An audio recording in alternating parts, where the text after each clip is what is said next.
बिस्मिल्लाहिर्रहमानिर्रहीम। अस्सलाम वालेकुम नाज़रीन, आप यूट्यूब चैनल देख रहे हैं। मैं इमरान खान हूँ। अब तक की जो अहम खबरें मैं अब तक पहुँचा देता हूँ। एक तो ईरान की और अमेरिका की सूरत हाल जूं की त्यों बरकरार है, उसके अंदर किसी किस्म की डेवलपमेंट नहीं आ रही। ऐसा लगता है कि डोनाल्ड ट्रंप पहले मामले को ठंडा करना चाहते हैं और फिर मुज़ाकरात के अंदर जो चीज़ें उनको मिले उनको अपनी कामयाबी डिक्लेयर करके जो एक पॉलिटिकल डैमेज डोनाल्ड ट्रंप को हुआ वो उसको कंट्रोल करना चाहते हैं। लेकिन हालात बदल जाते हैं, चीज़ें बेहतर भी हो सकती हैं, लेकिन डोनाल्ड ट्रंप ने जो कर दिया है और जिस किस्म की शर्मिंदगी अमेरिका को उठानी पड़ी है गुज़िश्ता 1.5-2 महीने में, उसके बाद अमेरिका के अंदर डोनाल्ड ट्रंप की मकबूलियत को बहुत झटका लगा है। अब उन्हें फेस सेविंग कैसे मिलेगी, इसके लिए डोनाल्ड ट्रंप की जो सबसे बड़ी उम्मीद है वो पाकिस्तान से बंधी हुई है कि पाकिस्तान के फील्ड मार्शल या वज़ीर आज़म उन्हें कोई फेस सेविंग लेकर देंगे। लेकिन इस सारे के बीच में अमेरिका ने इसराइल और अरब इत्तहादियों को $8.5 अरब से ज़ायद मालियत के हथियार फराहम करने की मंजूरी दे दी है। ये अमरीकी महकमा खारजा की जानिब से खबर आई है और ख़बर ये बताती है कि अमरीका ने इसराइल को और जो अरब इत्तहादी हैं, जिनमें UAE भी है, कतर भी है, बाकी ममालिक भी हैं, अब इन्हें दिफाई साजो सामान जो है वो देने का फैसला किया है। $8.5 अरब के हथियार अगर अभी मिलते हैं इन ममालिक को तो इस चीज़ को इस जंग के साथ जोड़ कर देखा जाएगा। वॉल स्ट्रीट जर्नल ने एक दावा किया है, ये अमरीकी अखबार है, आप जानते हैं डोनाल्ड ट्रंप आजकल जरा इस अखबार को पसंद नहीं कर रहे, लेकिन बड़ी लंबी तारीख है इस अखबार की, सारी दुनिया जानती है कि बड़ा इंपॉर्टेंट और बहुत पुराना अखबार है, इसकी एक क्रेडिबिलिटी भी है। इस अखबार के मुताबिक अगले हफ्ते पाकिस्तान में मुज़ाकरात का एक दौर हो सकता है, बल्कि यहाँ दावा किया गया कि अगले हफ्ते पाकिस्तान में मुज़ाकरात का अगला दौर होगा। लेकिन ऑफिशियली ना अमेरिका ने इसके बारे में कोई बात की है, ना पाकिस्तान ने इसके बारे में कोई बात की है, ना ही ईरान ने इसके बारे में कोई बात की है। देखिए, ईरान ने अपनी तजावीज़ पहले दी, डोनाल्ड ट्रंप ने उन्हें रद्द कर दिया, फिर ईरान ने दोबारा तजावीज़ दी, डोनाल्ड ट्रंप ने दोबारा उन्हें रद्द कर दिया। ईरान लगातार लचक दिखा रहा है और आबने हुर्मुज़ की एक तो ईरान ने बंदिश की हुई है ना, और एक अमेरिका ने नाकाबंदी की हुई है। अमरीकी नाकाबंदी इतना आसान काम नहीं है कि ईरान उसको सर्वाइव कर जाए लंबे अरसे के लिए। ईरान के ऊपर दबाव बढ़ रहा है और जैसे जैसे ईरान के ऊपर दबाव बढ़ता चला जाएगा, ईरान कोशिश करेगा कि मुज़ाकरात करके इस नाकाबंदी का खात्मा किया जाए या फिर लड़के खात्मा किया जाए। कुछ ना कुछ करके उन्हें इस सूरत हाल से अपने आप को निकालना है, क्योंकि अगर उनके कुओं से तेल निकल कर दुनिया तक नहीं जाएगा तो उनके पास कमाई का कोई दूसरा बड़ा जरिया ईरान के पास मौजूद नहीं है। तो ऐसे में जो मौजूदा ईरानी रजीम है उसके लिए भी एक बड़ा प्रॉब्लम है ना कि वो डोनाल्ड ट्रंप को तो फेस सेविंग चाहिए, लेकिन जो ईरान का मौजूदा रजीम है उन्हें भी अपने लिए एक फेस सेविंग चाहिए। देखें, ये बात हमें तस्लीम करनी पड़ेगी कि ईरान में जो मौजूदा हुकूमत है वो आवाम को कोई बहुत बड़े बड़े रिलीफ नहीं दिलवा पाई। दुनिया के साथ ईरान कटा रहा और इस रजीम की लड़ाई रही पूरी दुनिया के साथ और अमेरिका की वजह से रही। और अपने इनके जो अकायद हैं, जो नज़रियात हैं, जिनकी बुनियाद के ऊपर ईरान एग्जिस्ट करता है, आप उनसे इत्तफाक करें या इख्तलाफ करें, उसकी वजह से ईरान का फड्डा रहा मुख्तलिफ ममालिक के साथ और मुख्तलिफ नज़रियात के साथ। और बहुत बड़ा जो रिलीफ दिया जा सकता था, तेल पैदा करने वाला मुल्क है ईरान, जितना उसको अमीर और जितना बेहतर होना चाहिए था वो उतना अमीर नहीं है, क्योंकि बहुत सारे नुक्ता नज़र से ईरान ने बड़ा अच्छा परफॉर्म भी किया। लेकिन फिर भी जो ईरान का मौजूदा रजीम है उसके पास भी जो वाहिद फेस सेविंग है वो ये है कि वो अमेरिका के खिलाफ खड़ा है। यानी उनकी पूरी मकबूलियत और उनका पूरा बयानिया ही वो ये है कि हम अमेरिका के सामने डट कर खड़े हैं, हमने जालिम के सामने झुकना कबूल नहीं किया। देखिए, ईरान जो है वो शिया अक्सरियत मुल्क है और ये जो हमारा अहले तशी का फ़िरका है, इस फ़िरके में ये बात बड़ी इंपॉर्टेंट है क्योंकि ये अहले बैत का हर जगह पे नाम लेते हैं और वाक़या करबला को याद करते हैं। तो जब भी कभी कोई ये बयानिया बनाता है तो वो अहले तशी में बहुत मकबूल होता है कि वो डट कर खड़ा है और जालिम के सामने झुक नहीं रहा। अब ईरान की हुकूमत ने अपने मुल्क में ये बयानिया बनाया हुआ है जो मौजूदा रजीम है और इस बयानिए को वो कभी नहीं छोड़ेंगे, तो उन्हें भी अपने लिए फेस सेविंग रखनी पड़ेगी। तो वो एक हद से ज़्यादा लचक दिखा नहीं सकती। ये बड़ा बारीक काम हो रहा है मुज़ाकरात वाला। देखना ये है कि पाकिस्तान इसमें कामयाब हो सकता है और किस हद तक कामयाब होता है, अमेरिका को कितनी फेस सेविंग मिलती है। डोनाल्ड ट्रंप वहाँ पे रोला डाल देंगे, मैं जीत गया, मैं जीत गया, मैं जीत गया। यहाँ पे ईरानी जो है वो सेलिब्रेशन कर देंगे कि हम जीत गए, हमने जश्न मना लिया। तो ये इसी तरह होगा। लेकिन अमेरिका में एक बहुत बड़ा प्रॉब्लम ये है कि ईरान तो अपने मीडिया को कंट्रोल कर लेता है। ईरान में ऐसा सच कोई जमहूरियत नहीं है, यानी वो जैसे एक नॉर्मल जमहूरियत वाला सिस्टम होता है वो उससे थोड़ा मुख्तलिफ है। वहाँ पे वो कंट्रोल कर लेते हैं मीडिया को, चीज़ों को। लेकिन अमेरिका में ये कंट्रोल नहीं हो सकता। वहाँ पे मीडिया जो है वो धोखे रख देता है हुकूमत को। तो अमेरिकन कुछ भी कहते रहे, वहां की हुकूमत जितने मर्जी ताशे बजाती रहे, वहां का मीडिया बताएगा कि जनाब आपको बहुत मार पड़ी है और आप अपने मकासद में कामयाब नहीं हुए, जो जो आपने दावे और वादे किए थे वो आप पूरे नहीं कर पाए। ये प्रॉब्लम अमेरिका के साथ रहेगा। तो ईरान ने फेस सेविंग देनी है अमेरिका को भी, और खुद भी उन्होंने अपना जो मकबूलियत की उनके पास एक वाहिद बड़ी वजह है कि वो डट कर खड़े हैं, वो भी उन्होंने वजह अपने हाथ से नहीं जाने देनी। एक और चीज ये है कि ईरान को बिल्कुल अमेरिका पे भरोसा नहीं है। ईरानी फोर्सेस के बयान के मुताबिक उनके पास इस बात के शवाहिद मौजूद हैं और उन्हें ये शवाहिद मिले हैं कि जल्द अमरीकी जारहियत के नतीजे में दोबारा जंग हो सकती है, यानी अमेरिका दोबारा से कोई लड़ाई छेड़ सकता है और फिर कशीदगी बढ़ जाएगी, एक मरतबा फिर जंग शुरू हो जाएगी। इस वक्त जो इंटरनेशनल मार्केट में तेल की कीमत है वो बुलंद तरीन सतह पर है। 4 साल में इतनी बुलंद कीमत कभी नहीं थी। 2022 के बाद पहली मरतबा तेल की कीमत 126 अमरीकी डॉलर तक पहुंची है। अब अगर 126 डॉलर हो गई है तो ये हालात ख़राब होते हैं और हालात नहीं संभलते तो फिर ये कीमत चली जाएगी 140-150 तक, और अगर ये कीमत वहाँ तक चली गई तो इसका जो खमियाजा है वो पूरा यूरोप भुगतेगा, एशिया भुगतेगा, अफ्रीका भुगतेगा, तो बहुत सारे ममालिक को इम्पैक्ट आएगा। अमेरिका में देखें तेल महंगा हो रहा है, लगातार महंगा हो रहा है, वहाँ पे भी उनकी मार्केट पे भी इम्पैक्ट आ रहा है और वहाँ पे भी रिकॉर्ड टूट गया है कि अमेरिका में काफ़ी अरसे के बाद तेल की कीमत इतनी बड़ी है जितनी इस वक्त अमेरिका में तेल की कीमत है। तो अगर ये मजीद बढ़ती है तो डोनाल्ड ट्रंप के ऊपर प्रेशर बढ़ेगा। ईरान के पास प्रेशर टैक्टिक्स के तौर पे यही एक चीज़ है कि जितनी देर अमेरिका मुहासरा जारी रखे, ईरान भी अंदर से मुहासरा करे रखे और फिर पेट्रोल की प्राइस आलमी मंडी में बढ़ती जाए और इसका दबाव डोनाल्ड ट्रंप के ऊपर पड़े। अब ट्रंप को तेल सस्ता करना पड़ेगा वरना अमेरिका के लिए मुश्किलात बढ़ेंगी। देखिए ना, यूरोप अमेरिका से दूर होता चला जा रहा है, उनकी दूरियां बढ़ रही हैं। डोनाल्ड ट्रंप ने या पीट हेग्सेथ ने, इन्होंने बार बार अनाउंस किया कि ये यूरोप के ममालिक से अपने फौजियों को निकालेंगे, यानी यूरोपीय ममालिक की हिफाजत के लिए अमेरिका ने जो बंदोबस्त किया हुआ, अपना डिफेंस सिस्टम लगाया हुआ, अपने फौजी रखे हुए हैं, वो ये कहते हैं कि हम यहाँ से अपने फौजी निकालेंगे।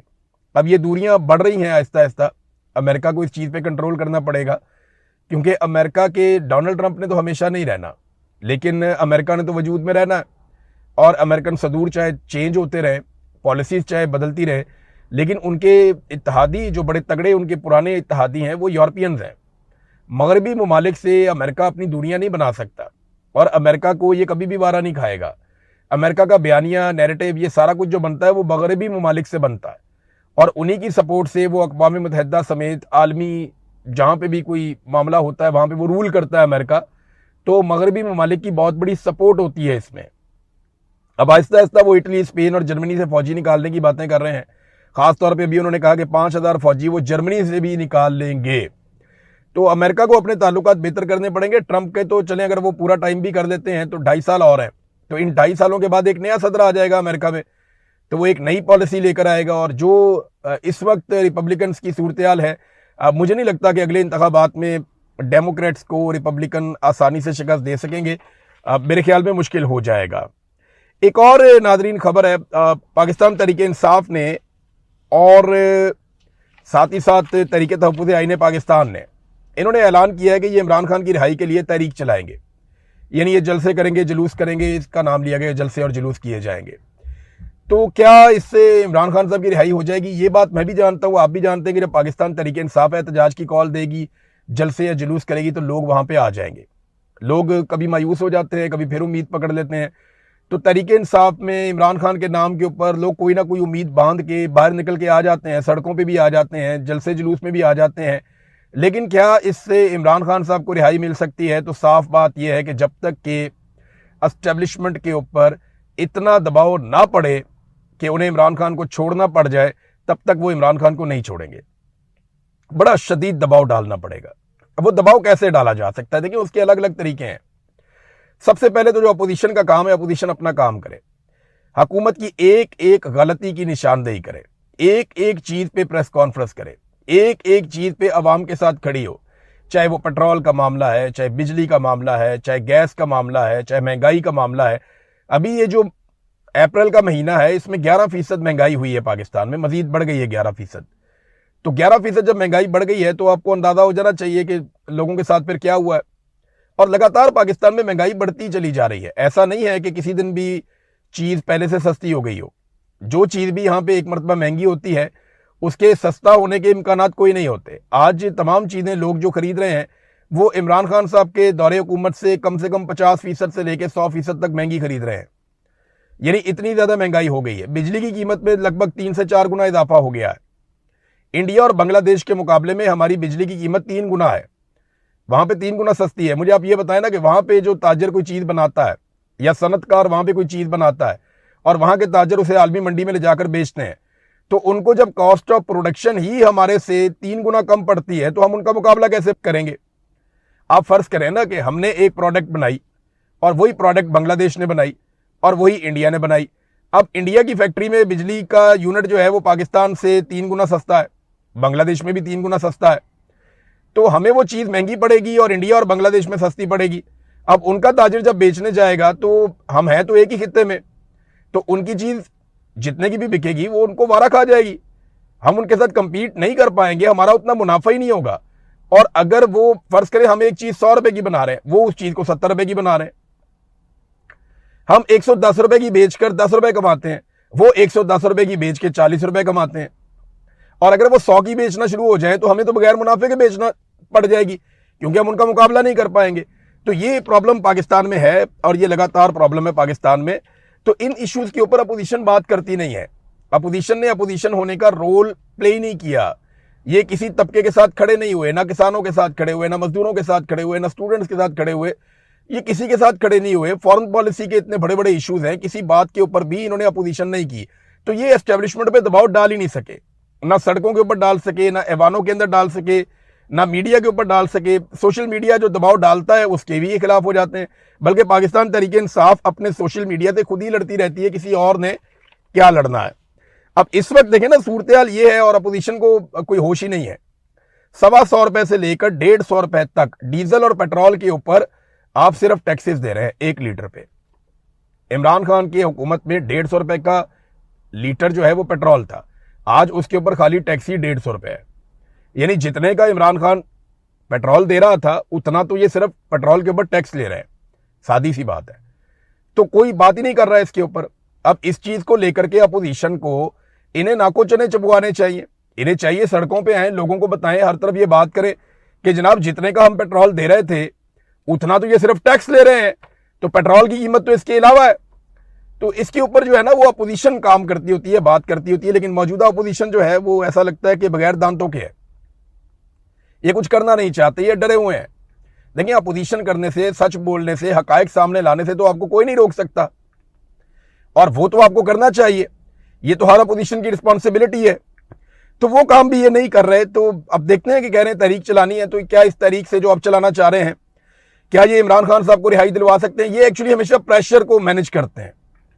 जब भी कारकुनों का प्रेशर आता है, अवाम का प्रेशर आता है कि जनाब पाकिस्तान तहरीक इंसाफ कुछ नहीं कर रही, मीडिया का प्रेशर आता है।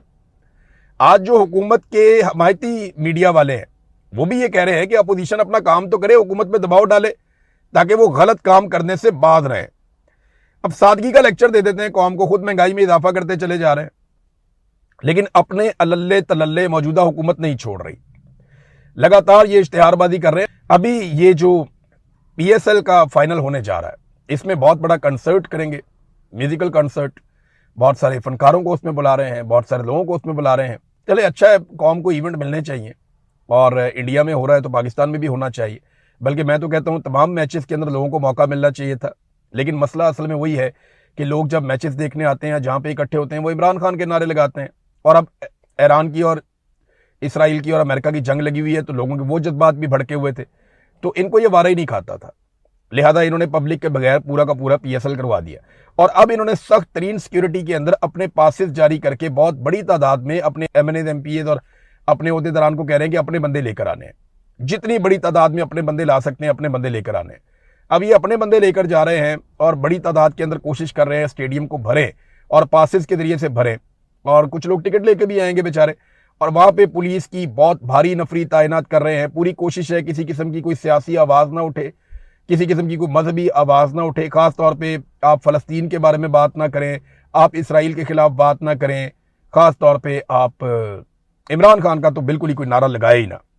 तो अब ये इसके लिए बहुत बड़े पैमाने पे सिक्योरिटी का बंदोबस्त कर रहे हैं। नाजरीन, एक और चीज मैं आपको बताता हूं। अभी देखें ना, ये कहते हैं कौम को कफायत शारी। अभी आप देखेंगे ये करोड़ों अरबों रुपया खर्च कर देंगे इस बात की तशहीर के ऊपर कि इंडिया के साथ पाकिस्तान की पिछले साल इन दिनों में लड़ाई हुई थी, और आप ये देखेंगे कि मिली नगमे, बैनर, पोस्टर, ये बहुत सारा कुछ ऐसा करेंगे जो गैर ज़रूरी है। क्योंकि देखें, मैं इसलिए गैर ज़रूरी कह रहा हूं कि कश्मीर अभी तक आज़ाद नहीं हुआ। वादा जो है पाकिस्तान की फौज का पाकिस्तानियों के साथ ये है कि वो कश्मीर को आज़ाद करवा कर देंगे। 70 साल में उन्होंने अपना वादा पूरा नहीं किया, तो अब सिर्फ इंडिया के जहाज़ गिरे हैं और उन्होंने पाकिस्तान में नुकसान किया, पाकिस्तान ने उनके जहाज़ गिरा दिए। उन्होंने यहाँ बहुत सारे लोग शहीद कर दिए थे, हमारे एयरपोर्टों पे उन्होंने मारा, उन्होंने मिसाइल मारे। मामला ये है कि हमने उनके जहाज गिरा दिए, बहुत अच्छी बात है, हम उससे बड़े खुश हैं, लेकिन अब आप कौम का करोड़ों अरबों रुपया इस पे ज़ाया तो ना करें इस बात पे कि जनाब हम सेलिब्रेशन करने जा रहे हैं, अपना पानी छुड़वा लें इंडिया से, फिर सेलिब्रेट कर लेते हैं। कश्मीर को आज़ाद करवा लें, मैं 1 हफ्ता जश्न मनाऊंगा, बल्कि 1 महीना जश्न मनाऊंगा। कश्मीर को आज़ाद करवा लेना जो वादा किया हुआ है, और हम तुम्हारा सांस बंद कर देंगे अगर तुम हमारा पानी बंद करोगे। तो वो पानी बंद करके बैठा हुआ है और अब तक उनका सांस ही बंद नहीं किया। तो यहाँ पे अब जनाब एक और जश्न आपको देखने को मिलेगा जिसपे कौम का पैसा जो है वो बहुत ज़्यादा लगाए जाने की तवक्कुआत है, और ऐसी खबरें भी आ रही हैं। नादरीन, एक खबर मैं जाते जाते आपके साथ शेयर करूंगा, ये बड़ा अफसोसनाक मामला है। 100 दिन हो गए हैं ईमान मदारी और हादी अली चट्ठा को गिरफ्तार हुए, 100 दिन हो गए, उनका केस ही नहीं लग रहा। ये दोनों वकील हैं और इंसानी हुकूक के लिए काम करते रहे। इन्होंने हमेशा गरीब आदमी के, कमज़ोर आदमी के केसेस मुफ्त में लड़े हैं। इन्होंने पैसा नहीं बनाया, इन्होंने इंसानी हकूक के लिए, इंसानियत की खातिर, अल्लाह की रज़ा के लिए ये लोग काम करते रहे। बड़ा जोर लगाया इन्होंने, हर पिसे हुए तबके के लिए ये खड़े हुए, ईमान मदारी और हादी अली चट्ठा। सलाम है दोनों मियाँ बीवी को। और इन दोनों को गिरफ्तार करके जेल में ले जाके बंद कर दिया, और एक ट्वीट के ऊपर इनको 17 साल की सजा सुना दी। इधर जज का बेटा दिन दहाड़े 2 बच्चियों को कुचल के कत्ल कर देता है, उसके पास लाइसेंस भी नहीं है, गाड़ी भी इलीगल है, और वो 2 दिन में घर चला जाता है। इनका 100 दिन हो गए, केस ही नहीं लग रहा, और अदालत भी वही है जहां उस जज का बेटा था, यानी उस लड़के का बाप जिस अदालत के अंदर जज है वही अदालत है। आप अंदाजा करें, यह है पाकिस्तान में निज़ाम इंसाफ, और ये इंसाफ के लिए, लोगों को इंसाफ दिलाने के लिए ठोकरें खाते थे। इनका अपना तो कोई मामला नहीं था, ये तो गरीब और पिसे हुए तबकात के लिए, जबरी तौर पे लापता अफराद के लिए, बहुत गरीब और पिसे हुए लोग, वो बेचारे जिनका कोई बात ही सुनने वाला नहीं है, उनके केसेस लड़ते थे ये। और आज इनके साथ जो है वो वकला खड़े, इसके बावजूद इनको इंसाफ नहीं मिल रहा। आप अंदाजा करें कि जो खुद वकील हैं उन्हें इंसाफ नहीं मिल रहा, और वकील भी वो जो इंसानी हकूक के लिए आवाज बुलंद करते हैं, जिनके लिए इंटरनेशनली आवाज उठी है, उन्हें इंसाफ नहीं मिल रहा। तो पाकिस्तान में आम आदमी को कैसे इंसाफ मिलेगा? जब आप ये हरकतें करते हैं ना, जब वो कॉन्स्टिट्यूशन के ऊपर एवेन्यू पे नंबर 1 बिल्डिंग है, वो पता चले वो बिल्डिंग ही गैर कानूनी है, वो बिल्डिंग बन रही थी, किसी ने नहीं रोका, वो बिल्डिंग बन गई, किसी ने नहीं रोका, वो बिल्डिंग बिक गई, किसी ने नहीं रोका, वो बिल्डिंग बिक के जनाब लोग उसके अंदर शिफ्ट हो गए, किसी ने नहीं रोका। एंड में आगे याद है जनाब ये तो बिल्डिंग गिरानी थी, पहुंचो जी सारे, अब खाली करवा रहे हैं। मैं ये कह रहा हूं कि गैर कानूनी काम है ना, रोको उसको, लेकिन ये गैर कानूनी काम करवाया किसने? कौन लोग इसमें जिम्मेदार हैं? इसके अंदर जब पहली ईंट रखी जा रही थी, जब इसको बनाया जा रहा था, वो जो अफसरान है सीडीए के, वो तमाम लोगों को लटकाए ना ला के, इनको उल्टा लटकाएं, इनकी जेबों से पैसा निकलवाएं जो इन्होंने रिश्वतों में खाया। लेकर आओ उस ठेकेदार को पकड़ के जो बेचकर भाग गया, वो सारे माफिया को पकड़ो जो इसके लिए जिम्मेदार है। वो बेचारे लोगों ने जिन्होंने खरीदा हुआ है, उनका क्या कसूर है? वो तो खरीद रहे थे इसलिए कि इसकी इजाजत थी, तब आपने यहां पे नोटिस लगाया ही नहीं कि जनाब ये नहीं खरीदना वरना आपके पैसे जाया हो जाएंगे।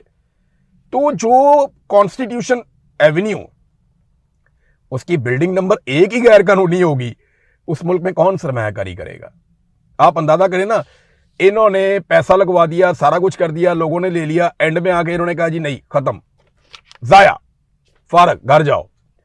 अब ये जो इन्होंने किया है, इसके बाद कौन पागल है जो आएगा पाकिस्तान में पैसा लेके कि यार ये तो पागल है, ये तो सुप्रीम कोर्ट के सामने बिल्डिंग बन के तैयार होकर बिक भी गई, अब जाके ये कह रहे वो जस्टिस इजाजुल एहसन का, तो पकड़ो उसको, गिरफ्तार करो उसको, अंदर डालो, पूछो उससे।